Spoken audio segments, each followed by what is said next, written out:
कल आज और कल लाल गोयल के संग में आपका बहुत बहुत स्वागत है। कार्यक्रम कल आज और कल लाल गोयल के संग V4 news, global TV, V4 stream, news गांव से, संवाद सरोकार news, organ donation India foundation एवं ज्ञान द्वारा सीधा प्रसारित किया जा रहा है। कार्यक्रम कल आज और कल लाल गोयल के संग में हम उन विशिष्ट अतिथियों को बुलाते हैं जिन्होंने अपने जीवन काल में बहुत ही ऊंचाइयों को छुआ है। और ऐसे ही आज जो हमारे विशिष्ट अतिथि हैं, उन्होंने इतनी अल्प आयु में, इतने कम समय में बहुत ऊंचाइयों को छुआ है। मैं उनका स्वागत और अभिनंदन और उनका परिचय देना चाहूंगा। आपका बहुत बहुत स्वागत है मिस्टर देवेंद्र चौधरी हमारे कार्यक्रम कल आज और कल लाल गोयल के संग में। Thank you sir. Shri Devendra Chaudhary कार्यकारी निदेशक हैं company aqua plumbing private limited में। आप मैन्युफैक्चर करते हैं, बनाते हैं bath and kitchen sanitary fittings को। आपको 38 वर्ष का 38 इयर्स का मैन्युफैक्चरिंग का तजुर्बा है, एक्सपीरियंस है। आपके कंपनी में करीब 600 कर्मचारी कार्य करते हैं, अबाउट 600 एम्प्लॉइज, और आपका जो सालाना प्रोडक्शन है ईयरली वो करीब 25 लाख पीसेस फिटिंग्स का है। अबाउट 25 लाख फिटिंग्स आप हर साल बनाते हैं। आपकी company zero liquid discharge company है जिसको कि एनजीटी ने अप्रूव किया हुआ है। आपको दैनिक जागरण द्वारा इंडस्ट्री लीडरशिप अवार्ड से सम्मानित किया हुआ है। आपने बहुत ही सम्मानित ब्रांड के रूप में, साल के रूप में टाइम्स ऑफ इंडिया ग्रुप ने आपको सम्मानित किया प्रेस्टिजियस ब्रांड का। आप उज्जवल ब्रज के जो एक स्वयंसेवी संस्था है के खजांची या ट्रेजरर हैं और जिसका कार्य ब्रज क्षेत्र के उत्थान में है। आपके जब आप रोटरी क्लब में आप लीडरशिप में थे, उस वक्त आपके अंतर्गत मथुरा में पहली बार क्रिटिकल केयर एम्बुलेंस आई थी और आपने एक अकेला ब्लड बैंक की स्थापना करवाई रोटरी के प्लेटफॉर्म पे। आप कमेटी चेयरमैन हैं नेशनल चैम्बर कॉमर्स इंडस्ट्री के, और उस दौरान जब आप कमेटी चेयरमैन थे आपने सीएनजी और पीएनजी का मथुरा में सैंक्शन करवा के, मंजूरी करवा के वहां लगवाने का कार्य किया। आप bill and Melinda Gates foundation के बड़े सक्रिय सदस्य हैं, काफी उसमें सक्रियता से अपने को एक्टिव रहते हैं, इन्वॉल्व रखते हैं, जो वाटर सैनिटेशन और हाइजीन में पूरी तरह से लग्न है, पूरी तरह से इन्वॉल्व है। बहुत बहुत एक बार पुनः स्वागत है देवेंद्र चौधरी जी कार्यक्रम कल आज और कल लाल गोयल के संग में।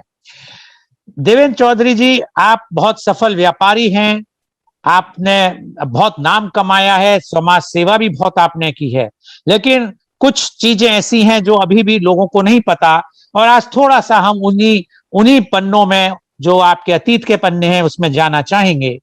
तो पहला मेरा आपसे प्रश्न है कि आप कहाँ पैदा हुए, आपका बचपन कहाँ बीता, आपकी प्रारंभिक शिक्षा कहाँ हुई? देवेंद्र चौधरी जी।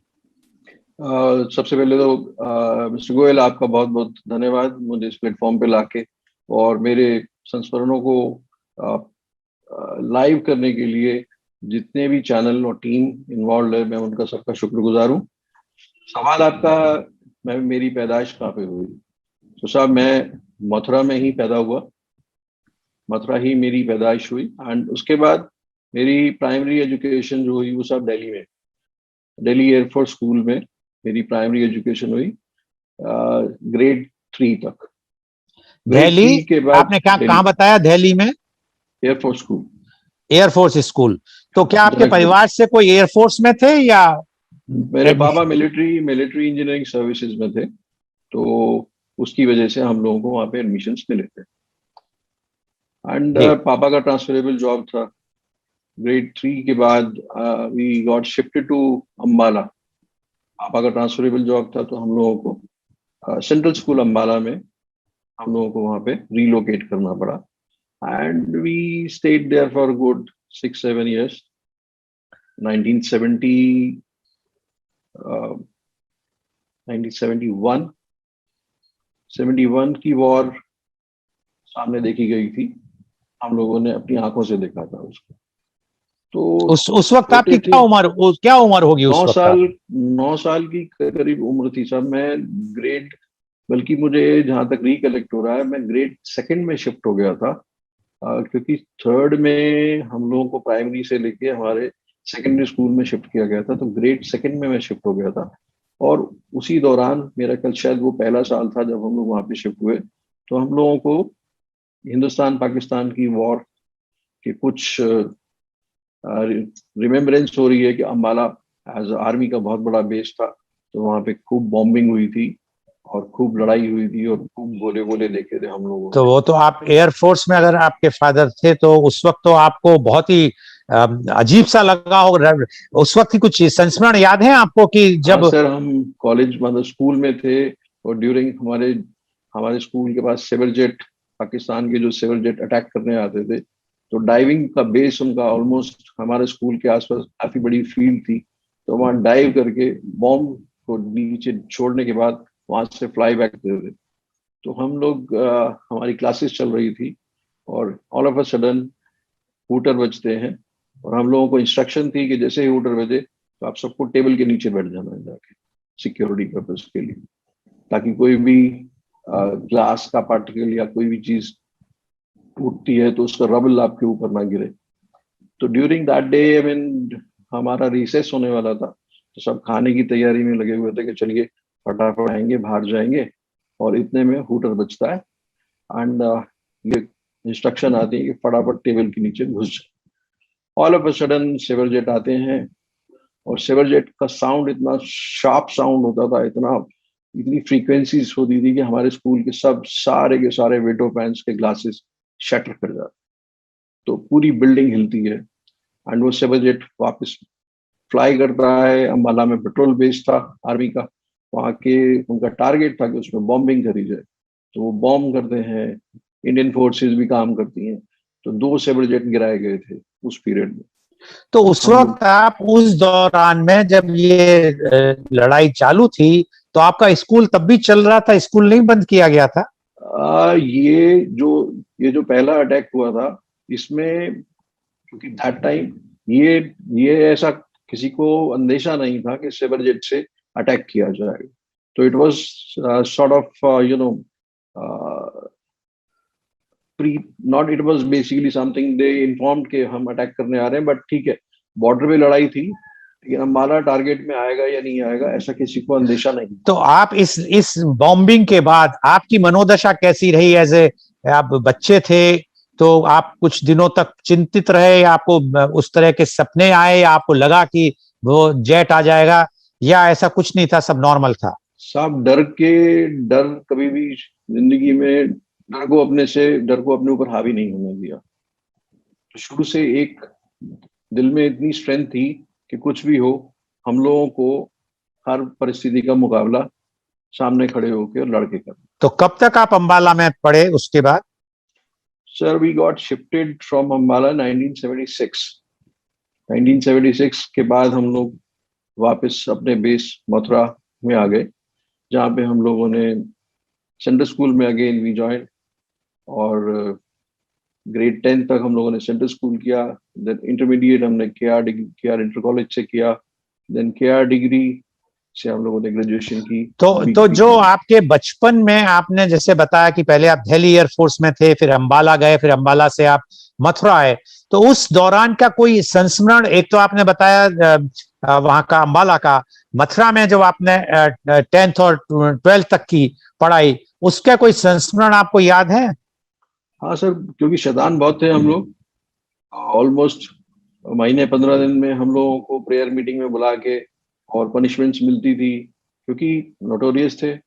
बच्चे तो होते ही हैं, और हम लोग सब इसी तरीके से थे, नोटोरियस थे, स्पोर्ट्समैन थे, अच्छे फुटबॉलर थे, अच्छा क्रिकेट खेलते थे और अच्छी शैतानी करते थे। तो जब भी किसी दिन में अगर ड्यूरिंग द क्लासेस किसी भी टीचर से कभी डांट पड़ती थी कि आपने होमवर्क पूरा नहीं किया, या किसी और बच्चे ने इनडायरेक्टली कंप्लेंट कर दी कि ये बुली कर रहे हैं हमारे साथ, तो कुछ ना कुछ पनिशमेंट मिलती थी। तो उसका रिपरकशन हम लोग अपना एक स्टूडेंट्स ने अपने छोटे छोटे ग्रुप बना रखे थे। तो फाइनल जब छुट्टी होती थी, तो आप तो मथुरा का ज्योग्राफिकल आपने देखा हुआ है। तो सेंट्रल स्कूल से जैसे ही हम निकलते थे, चिरंजी लाल फोटो स्टूडियो के बाहर होते हुए हम लोग पुराना टेलीफोन एक्सचेंज था उस रोड के ऊपर, हम लोग पूरा कब्जा कर लेते थे, 7 8 9 फ्रेंड्स मिलके। और पूरे स्कूल की स्कूल बसेस बच्चे हमारे पीछे चलते थे। तो ये हमारा एक पैटर्न था कि अगर जिस दिन डांट पड़ेगी, उसके अगले दिन, मतलब या तो सेम डे या अगले दिन, ये हम लोग इस तरीके से रोड पे चलेंगे। तो वो परिस्थिति हमने वैसे बनाई। और ये मालूम था कि कल सुबह प्रेयर मीटिंग में फिर पिटाई होने वाली है, फिर झगड़ा होगा, फिर डांट पड़ेगी। लेकिन बचपन में कुछ कारगुजारियां ऐसी होती हैं जिससे आदमी यू नो जहाँ पे अपनी स्ट्रेंथ दिखाने की कोशिश करता है कि आप कुछ भी कर लो, हम नहीं सुधरेंगे। Sort of that thing was with us. तो उसके बाद आपने उच्च शिक्षा कहाँ पे ली? सर केआर डिग्री से मेरी ग्रेजुएशन हुई। बी कॉम हम लोगों ने वहां से किया। जी। और ड्यूरिंग मेरा ग्रेजुएशन में भी वहाँ पे मेरे को कॉमर्स फैकल्टी का प्रेसिडेंट इलेक्ट किया गया था। और वहाँ पे भी हम लोग आपको अगर ध्यान हो तो पुराना जो म्युनिसिपल कॉर्पोरेशन का ऑफिस था, वो बिल्कुल कॉलेज के बिल्कुल लेफ्ट हैंड साइड में था। जी। तो वहाँ पे मुझे रिकलेक्ट हो रहा है कि वहाँ पे भी एक छोटी सी पुलिया थी, पुलिया टूट जाती थी, उसमें से पानी बहता रहता था, बच्चे आते थे, हम लोग जाते थे, तो पुराना गंदा पानी उसमें से स्प्लैश करके हम लोग भी कपड़ों पे आता था। तो उसका प्रोटेस्ट भी हम लोगों ने किया, और हम लोगों ने सड़क भी जाम करी। और एक बार तो इतना भयंकर जाम किया कि पुलिस को हवाई फायर करना पड़ा हमारे ऊपर। So sort of those things we did तो बचपन में। तो बी कॉम के बाद फिर आपने क्या किया? ड्यूरिंग द मेरी सर कॉमर्स में आपको अगर रिकलेक्ट हो तो केआर डिग्री में मॉर्निंग क्लासेस होती थी। सुबह हम 7:30 बजे से 10:30 बजे तक हमारा पीरियड्स खत्म हो जाते थे। 10:30 बजे के बाद मेरे नाना जी का फैमिली बिजनेस जो था, जिसमें मेरे बड़े ब्रदर ने 1971 में उनको ज्वाइन कर लिया था।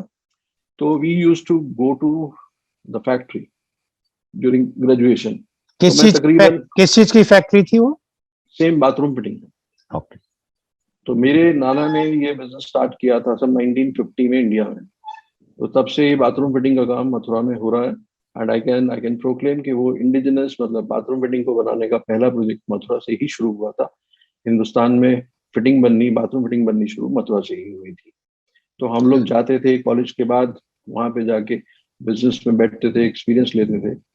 तो मेरी ग्रेजुएशन और बिजनेस दोनों पैरेलल चलने स्टार्ट हो गए ड्यूरिंग ग्रेजुएशन पीरियड। तो उस वक्त आपको आपके फादर ने, क्योंकि वो तो एयरफोर्स में थे, या और किसी ने नहीं कहा कि आप एयरफोर्स में जाओ, या आपको भी दिलचस्पी नहीं थी एयरफोर्स में जाने की? नहीं साहब, दिलचस्पी तो मेरी थी। मेरा my dream was to become an IPS officer और to become a company secretary. मेरी दो चॉइसेस थी लाइफ में। तो मेरे जो मैटरनल अंकल थे, उन्होंने एक दिन हम लोगों को काउंसलिंग में बिठाया, क्योंकि बड़े भैया उसको ज्वाइन कर चुके थे। तो उन्होंने हमसे पूछा what do you want to become. I said मेरे को चार्टर्ड अकाउंटेंट बनना है, सीएस बनना है, या अगर मैं पास हो गया तो मैं पुलिस में जाना चाहता हूँ, आईपीएस ऑफिसर बनना चाहता हूँ। तो इसे वो मतलब फॉर एग्जाम्पल, अगर नौकरी ही करनी है आपको, मैंने कहा साहब बैकग्राउंड तो नौकरी ही है, क्योंकि पापा अगर सर्विसेज में थे तो डेफिनेटली वो एक थॉट बन जाती है कि परिवार के अंदर। बोले भाई तो बिजनेस ज्वाइन कर चुके हैं। मैंने कहा वो भाई की सोच है, क्योंकि बड़े भैया भी में आर्मी में अगर मैं याद करूं तो एनडीए के एग्जाम्स को उन्होंने क्लियर किया था। He was suppose to become an army man. लेकिन हमारे नाना जी और मामा का बहुत प्रेशर था 1971 की वॉर के बाद। तो he made us shift to Mathura. तो वहां पे बड़े भैया ने ज्वाइन किया उनको। एंड मामा सेड कि why don't you join this business. I said कि ये हमारे ब्लड में नहीं है। इसे ठीक है, ब्लड में नहीं है तो आपको सोच तो बनानी पड़ेगी। You want to become an employee और you want to become an employer, that's basically the thought. आप एम्प्लॉयर बन के जो आप कर रहे हो उस तरीके के लोग आपके साथ में काम कर सकते हैं। चार्टर्ड अकाउंटेंट आपके साथ में काम कर सकते हैं, कंपनी सेक्रेटरी आपके लिए काम कर सकते हैं। You have to become an employer और you want to be a employee, that's your thought. तो कुछ वहां से सोच में चेंज आया, ट्विस्ट हुआ। मैंने सोचा ठीक है, बात तो सही कह रहे हैं, तो अगर हम किसी के लिए काम करें या लोग हमारे लिए काम करें तो हमें अपनी पर्सनैलिटी को डेवलप उस हिसाब से करें।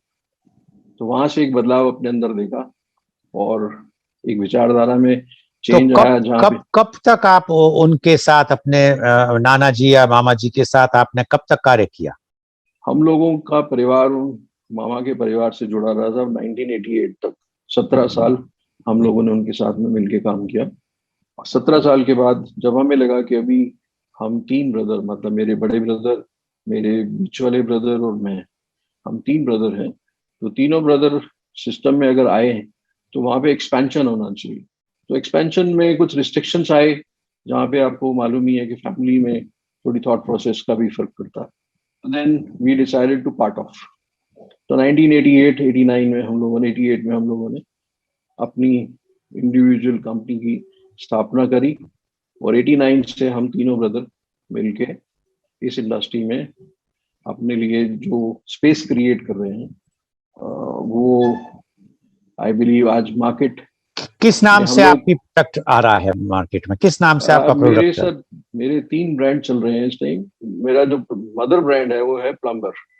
सो plumber bathroom fittings is my my mother brand.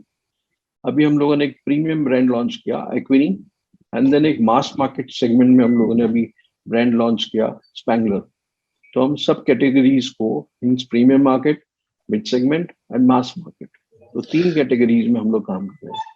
आपने बताया उसमें आपके प्रोफाइल में है कि करीब 25 लाख पीस आप सालाना बनाते हैं, तो जी थोड़ा सा बताना चाहेंगे कि 25 लाख में कौन से ब्रांड में ज्यादा जाता है, बनता है?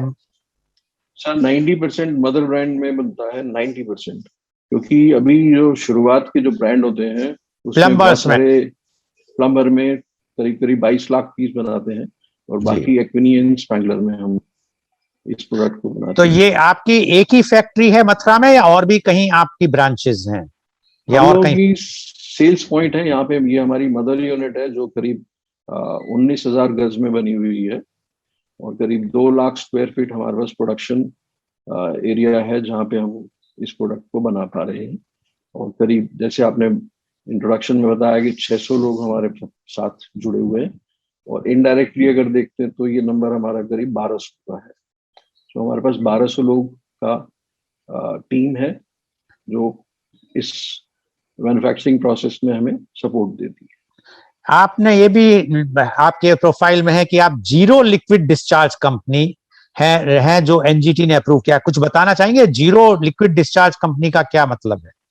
सर जो प्रोसेस है हमारी, जैसे आप देखते हैं तो जनरली जिस फिटिंग की बात कर रहे हैं आप लोग देखते हैं कि ये स्टील फिनिश है, तो वो एक्चुअली इसका बेस हमारा होता है ब्रास, जो कॉपर का एक एलॉय है।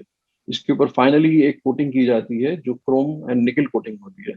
तो ड्यूरिंग जो प्रोसेस इंडस्ट्रियल एफुलेंट हमारा जनरेट होता है, जो तकरीबन 15,000 लीटर पानी हमारा प्रोसेस में डेली यूज होता है, उसको हम लोग रिसाइकिल करते हैं विद अ थॉट कि हमें इसको रिसाइकिल करना है, हमें अपनी वाटर कंजम्पशन को रिड्यूस करना है और हमें इसको दैट्स हमारा रिसाइकिल, रिड्यूस एंड रीयूज। हम उसी पानी को रीयूज करते हैं। हमारे पास जो 15,000 लीटर पानी जब हमने एनजीटी से अप्रूवल मांगा था तो उस टाइम हमारी 15,000 लीटर पानी कंज्यूम हो रहा था, जिसको हम ट्रीट करने के बाद हमें नालियों में डालना पड़ता था। तो वो एक सोच हमारे दिमाग में चली कि 15,000 लीटर पानी हम वेस्ट कर रोज नाली में डाल रहे हैं, ये किसी ना किसी नाले में जाएगा। तो पहला अटेम्प्ट मैंने जीरो लिक्विड डिस्चार्ज का लखनऊ कमिश्नरेट में, I was the first company to go with this kind of a proposal before NGT. तो ये 15,000 लीटर पानी जो कंजम्पशन हमारी 300 लीटर रह गई, सब हम 14,700 लीटर पानी को रिसाइकिल करके रीयूज कर रहे हैं, विच वी फील लाइक हम नेचर के साथ एक बहुत बड़ा जी। सपोर्ट लेके चल रहे हैं। और पैरेलली हम लोगों ने रेन वाटर हार्वेस्टिंग के ऊपर काम किया कि जितना हम जमीन से ले रहे हैं उससे ज्यादा हम जमीन को देने की कोशिश कर रहे हैं। और जो आपको ये अवार्ड्स मिले दैनिक जागरण के द्वारा या टाइम्स ऑफ इंडिया ने आपको prestigious brand of the year बताया, तो उसके बारे में कुछ बताना चाहेंगे? कोई सर संस्मरण या कोई मेमोरीज? मेरे को पहला अवार्ड मिला millennium mirror 2000। Central excise department ने हम लोगों को लखनऊ में इनवाइट किया, and all of a sudden it was a it was a call, emergency call कि we have to reach to Lucknow next morning to receive award, और जिसमें हमारे माननीय गवर्नर साहब ने हमें अवार्ड देना। तो थोड़ा पैनिक ही हुआ कि शॉर्ट नोटिस पे कैसे जाएं। उस टाइम फैमिली में दोनों ब्रदर्स की अवेलेबिलिटी नहीं थी। सो पापा मोटिवेटेड, नहीं बेटा आप जाइए, क्योंकि ये आपके लिए एक बहुत मान सम्मान की बात है, we will manage somehow. So I went to there Lucknow. जब वहां पहुंचे तो एसएमई सेगमेंट में जब मुझे स्टेज पे बुलाया गया, माननीय गवर्नर सूरजभान जी थे, तो सूरजभान जी ने मुझे वो अवार्ड जब दिया, तो मेरे सामने कम से कम 100-150 कैमरे, फ्लैश गन्स चल रही थी, जो मुझे एक तीसरे वर्ड में ले गई कि इतना मान सम्मान अच्छा काम करने के बाद मिलता है। पैसा कमाना इम्पोर्टेंट नहीं है, अच्छा काम करना इम्पोर्टेंट है। वो एक सोच बनी। उस सोच के साथ जब हम लोगों ने काम शुरू किया, तो हम लोगों ने ये एक परंपरा अपने साथ में तीनों भाई ने डाली कि हम किसी भी डिपार्टमेंट के साथ, चाहे वो सेल्स टैक्स डिपार्टमेंट हो या सेंट्रल एक्साइज हो या इनकम टैक्स डिपार्टमेंट हो, किसी के साथ भी हम कोई गड़बड़ी वाला काम नहीं लेके चलेंगे। तो whatever we buy, whatever we sell, it is everything is recorded. तो आज हम जितना भी काम कर रहे हैं, वो हमारा सारा रेवेन्यू फिगर्स शायद मथुरा की पूरी इंडस्ट्री से जो बाथरूम फिटिंग में इन्वॉल्व है, वो सबसे बड़ा है। और उसको देखते हुए हम लोगों को ये अलग अलग ग्रुप्स हम लोगों को इनवाइट करते हैं, एसएमई सेगमेंट में हम लोगों को अवार्ड्स देते हैं, जिससे हम लोगों को इंस्पिरेशंस मिलती हैं कि हमें और अच्छा करना चाहिए। किसी भी इंडस्ट्री के लिए हमें अपने आप को बेंचमार्क बनाना चाहिए। अब मैं आपके जो दूसरे स्वरूप की ओर ध्यान आकर्षित करना चाहूंगा। जैसे आपने सब उज्जवल ब्रज के आप ट्रेजरर और रहे या हैं, और आपने रोटरी के साथ आपने एम्बुलेंस वगैरह और स्टैंड अलोन ब्लड बैंक की भी स्थापना की। तो इस सोच के पीछे आपका क्या मंतव्य था? तो दुनिया अपने लिए तो जीती है, मैं अपने लिए तो सब कुछ कर सकता हूँ, लेकिन मैं दूसरों के लिए क्या करता हूँ? मेरे मेरी मेरी जो पैदाइश हुई है उसका रीजन क्या है? लोग जन्मदिन तो मनाते हैं, लेकिन उसका जन्म क्यों हुआ, उसका रीजन सेलिब्रेट नहीं करते कि मेरा जन्म किस कार्य के लिए हुआ। मेरी जो कैपेबिलिटीज है, मेरे को उसको एक्सप्लोर करने की जरूरत है कि मेरे अंदर अगर एक काबिलियत है कि मैं समाज सेवा में कुछ अपने फुटप्रिंट्स बना सकता हूँ, और लोगों को मैं इकट्ठा कर सकता हूँ और उन लोगों को मोटिवेट कर सकता हूँ। और जहाँ पे हमारे रिक्वायरमेंट्स हैं, हम पैसा तो कमा रहे हैं, लेकिन पैसा वो मेरे काम का है ना। अगर मैं उस पैसे का सही इस्तेमाल पब्लिक के लिए भी करता हूँ, जहाँ से मुझे कोई प्रोफेशनली अगर मेरा कोई इसमें इन्वॉल्वमेंट नहीं, बट मुझे गुड विशेस, मुझे जो दुआएं मिलती हैं, वो मेरे लिए बहुत सपोर्टिव होती हैं। और वो दुआएं बड़ी मुश्किल से मिलती हैं। जब तक आप अच्छा और भला नहीं करेंगे, कोई आदमी आपको दुआ नहीं देगा। आप bill and Melinda Gates foundation में भी बहुत एक्टिवली इन्वॉल्व रहे, उसके बारे में कुछ बताना चाहेंगे? सर एक्चुअली जब हम ये देखते हैं कि बाहर के बड़े बड़े ग्रुप्स, कॉर्पोरेट्स इंडिया में आके काम कर रहे हैं और इंडिया को इम्प्रूव करने की कोशिश कर रहे हैं, तो हम इंडियंस, हम अपनी गंदगी खुद क्यों नहीं ढोना चाहते? बाहर वाले से हम सपोर्ट क्यों लेना चाहते हैं? हम उनके काम करने के प्रोसेस को, प्रोसीजर को, उनकी इन्वॉल्वमेंट को देख के हम अपने अंदर एक जोश पैदा करना चाहते हैं कि हमें भी इनके जैसा बनना है। ये हमारे देश में आके काम कर रहे हैं, तो हम इनके देश में जाकर काम क्यों नहीं कर सकते? तो सिस्टम प्रोसेस को समझने के लिए हमें उनके साथ जुड़ना पड़ता है। एक लंबी सोच कैसे ली जाती है, 15 साल बाद क्या होने वाला है, उसको आज हम सोचना शुरू करेंगे। सोचने में 3-4-5 साल लगाएंगे, 5 साल उसके एग्जीक्यूशन में लगेंगे, फिर उसके ऑब्जर्वेशन में लगेंगे। तो एक लंबी सोच के साथ हम लोगों को चलना पड़ता है।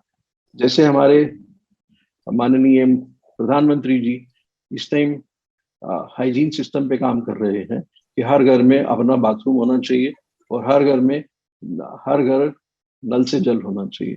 तो सीवेज के ऊपर, वाटर हाइजीन के ऊपर गवर्नमेंट ऑफ इंडिया भी काम कर रही है। सो एक बड़ा व्यक्ति साथ में जुड़ता है तो उसके साथ 50 लोग नीचे खड़े हो जाते हैं, क्योंकि जुड़ाव बहुत मुश्किल है। जब तक ये आप इस दौरान जो कोविड टाइम आया, जो सबके लिए बहुत डिफिकल्ट टाइम था। और जैसे आपने बताया कि 600 आपके यहाँ कर्मचारी डायरेक्टली और 1200 इनडायरेक्टली मिला के हैं टोटल, तो उनका कैसे रहा? क्योंकि ज्यादातर कंपनियों ने छटनी की या वेतन को कटौती की, आपकी कंपनी ने क्या किया? सर, मैंने एक एक वीडियो आपके साथ शेयर किया, प्रोबेबली जो कल आप सबके साथ शेयर करेंगे। हमारे लास्ट ईयर के नंबर हमारी सोच के हिसाब से हमारी लाइफ के सबसे बड़े नंबर हैं। सो ड्यूरिंग लॉकडाउन हम लोगों ने एक अपॉर्चुनिटी को प्लान किया कि this difficulty has brought in an opportunity for us कि हम मुश्किल में अपनी टीम को कैसे अपने साथ खड़ा रख सकते हैं, हम आने वाले टाइम में अपने आप को कैसे ग्रोथ के स्कोप को ढूंढ सकते हैं। हम लोगों ने शायद 7% लास्ट ईयर पोस्ट कोविड हमने 7% एम्प्लॉयमेंट और बढ़ा। मतलब हमारे पास जो 600 लोग काम करते थे वो तकरीबन 640 हो गए। हम लोगों ने 599 भी नहीं किए, वो 640 हुए। और जितनी टीम हमारे पास काम कर रही थी वो टीम लगातार बदस्तूर हमारे साथ काम करती रही, और जो हमारा डिफिकल्ट टाइम था हम उनकी सैलरीज उनके अकाउंट में डालते रहे, क्योंकि वो हमारे परिवार का। ये तो आपका बहुत बढ़िया सोच रही है। अब चलते चलते आप क्या संदेश देना चाहेंगे युवा पीढ़ी को, कि जिससे कि वो भी आपसे प्रोत्साहित हो? कि कहाँ आपने कितने एक सोच भी नहीं सकता था कोई कि जो जिसके एयरफोर्स का माहौल हो, और वहां से आपने इतनी बड़ी एक इंडस्ट्री जो एक अपने आप में बहुत ही बड़ा नाम बना लिया, देश में ही नहीं विदेशों में भी। तो आप क्या संदेश देना चाहेंगे युवा पीढ़ी को? सर, पीढ़ी युवा है या पीढ़ी प्रौढ़ है, संदेश है सबके लिए एक ही होना है कि अपने ऊपर भरोसा, अपनी सोच के ऊपर भरोसा और अपनी विचारों के ऊपर भरोसा। जब तक अगर हमें नहीं होगा, दूसरे के नुकसान से अपना मुनाफा, अगर हम ये सब चीजें अगर हम छोड़ दें इनको कि दूसरे का नुकसान करके हम मुनाफा कमाना चाहते हैं, तो उसको हमें छोड़ना पड़ेगा। अपने आप पे हमें भरोसा रखना पड़ेगा। अपने पैशन, किसी भी चीज को हम करेंगे उसको जब तक हम अपने पैशन के साथ में नहीं करेंगे, हमें सक्सेस नहीं मिलेगी। बहुत बहुत धन्यवाद देवेंद्र चौधरी जी कि आज आपने एक सक्सेस स्टोरी बताई कि किस तरह कोई भी व्यक्ति अगर मन से साफ रहे, बिजनेस का मतलब ये नहीं कि बेईमानी करे, अगर ईमानदारी से बिजनेस करे तो कितना पैसा, कितना नाम और कितना बड़ा व्यापार खड़ा कर सकता है, वो आपने सबके सामने दिखा रखा है। और मैं सोचता हूं कि आपके आज के जो आपने साक्षात्कार दिया और आपने बातें बताई हैं, इससे काफी हमारे जो दर्शक हैं उनको सीखने को मिलेगा, और खासकर युवा पीढ़ी को कि अगर वो कभी व्यापार सोचते हैं करने की, तो उनको ये सोचना चाहिए कि व्यापार में मुनाफा ही सब कुछ नहीं है, व्यापार में दूसरों के सेवा भाव भी बहुत होनी चाहिए। बहुत बहुत धन्यवाद देवेंद्र चौधरी जी आपका। और आज का ये कार्यक्रम कल, आज और कल लाल गोयल के संघ का सीधा प्रसारण V4 news, global TV, V4 stream, news गांव से संवाद सारोकार न्यूज के द्वारा किया गया, और इसको फेसबुक और यूट्यूब पे भी सीधा प्रसारित किया गया। And our endeavour is to bring to you every day new topic during our morning program, that is media conference with Lal Goyal at 10:30 a.m. And tomorrow our program is the topic is the divorce, the rising trend, and our panelists are Advocate Ramesh Kumar Sharma, renowned lawyer of Western UP Mathura; Advocate Krishna Goswami, board member, District Legal Service Authority, District Court Mathura; Advocate Anita Mahapatra, Attorney Alliance, New Delhi; Rotarian Akshta Nayak, counseling psychologist, founder chairman, Here to Hear, Dharwad. So please tune in tomorrow for media conference with Lal Goyal at 10:30 a.m. बहुत बहुत धन्यवाद देवेंद्र चौधरी जी कि आज आप हमारे संग जुड़ के आपने अपने जीवन यात्रा के बारे में बताया। आपको बहुत बहुत साधुवाद।